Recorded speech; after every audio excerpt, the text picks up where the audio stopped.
আসসালামু আলাইকুম। শুরুতেই আপনাদের সবাইকে জানাচ্ছি ঈদ মোবারক। ঈদের সকালটা কিন্তু আমরা সবাই শুরু করি মিষ্টি খাবার দিয়ে, আর এই মিষ্টি খাবারের মধ্যে সেমাইয়ের জর্দা অথবা শুকনা সেমাইটা কিন্তু অন্যতম।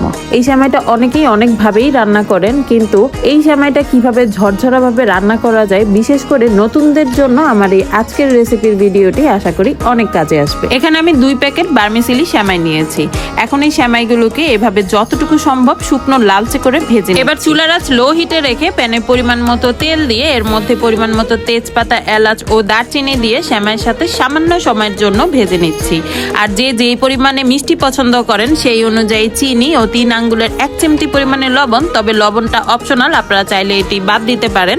তারপর এর মধ্যে পরিমাণ মতো পানি দিয়ে সবকিছু একসাথে খুব ভালোভাবে মিক্স করে চুলার আঁচ মিডিয়াম টু লো হিটে রেখে ঢাকনা দিয়ে ঢেকে দিচ্ছি। সেমাই থেকে পানি অ্যাবজর্ব হওয়ার আগ পর্যন্ত এভাবে ঢাকনা খুলে একটু পরপর নেড়েচেড়ে মিক্স করে আবারও ঢাকনা দিয়ে ঢেকে দিব। আর আরেকটি বিষয় হলো, অনেকেই এই সেমাইটি সম্পূর্ণ ঘি দিয়ে রান্না করে, কিন্তু আমি এই সেমাইটি প্রথমে তেল দিয়ে রান্না করি। এতে সেমাইয়ের চকচকে ভাব থাকে। পরে এই সেমাইটি রান্না হয়ে যাওয়ার পর চুলার আঁচ বন্ধ করে বেশি করে ঘি দিয়ে সবকিছু একসাথে মিক্স করে তারপর চুলা থেকে নামিয়ে ফেলি।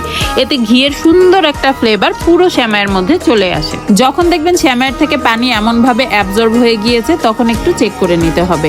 তারপর সেমাই সেদ্ধ হয়ে যাওয়ার পর পরিমাণ মতো কিশমিশ আর বেশি করে কাঠবাদাম ও পেস্তা বাদাম কুচি দিয়ে তারপর নেড়েচেড়ে সবকিছু মিক্স করে প্রায় 2 মিনিটের মতো আবারও ঢাকনা দিয়ে ঢেকে রান্না করে নেব। এ পর্যায়ে প্রায় 1 কাপ পরিমাণে ফুল ক্রিম মিল্ক পাউডার এই সেমাইয়ের মধ্যে দিয়ে খুব ভালোভাবে মিক্স করে নেব। সেমাই রান্না কিন্তু প্রায় শেষের দিকে। এখন বেশি করে কোরানো নারকেল দিয়ে চুলা অফ করে দিব। সবকিছু খুব ভালোভাবে একসাথে মিক্স করে নিব।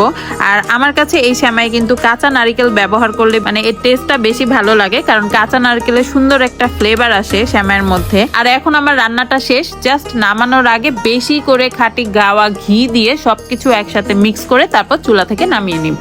আচ্ছা, এই ঘি কিন্তু সম্পূর্ণ আমার নিজের হাতের তৈরি করা দেশি গাওয়া ঘি। আপনারা চাইলে কিন্তু এই ঘি আমার পেজ থেকে অর্ডার করতে পারেন, আর অর্ডারের জন্য ডেসক্রিপশন বক্সে আমার পেজের লিঙ্কটি আপলোড করে দিব। তো দর্শক, সেমাই কিন্তু রান্না হয়ে গিয়েছে, আর দেখেন সেমাইটা রান্না করার পরে কতটা ঝরঝরা হয়েছে। ঠিক এইভাবে যদি সেমাই রান্না করেন তাহলে আপনার সেমাইও হবে ঝরঝরে এবং খুবই ফ্লেভারফুল এবং অনেক টেস্টি। অনেকেই আছেন এই সেমাই রান্নার সময় রান্নার শুরুর দিকেই নারকেল ব্যবহার করে ফেলে, এতে কিন্তু নারকেল সেদ্ধ হয়ে যায় আর নারকেলের ফ্লেভারটা চলে যায়। তো এটা আমার কাছে ভালো লাগে না। আমি রান্নার একবারে শেষের দিকে চুলা অফ করে তারপর কাঁচা নারকেল ব্যবহার করি এবং ঘি সাথে ব্যবহার করি। ঘি যদি আপনি বেশি হিট দেন তাহলে কিন্তু এর ফ্লেভার চলে যাবে।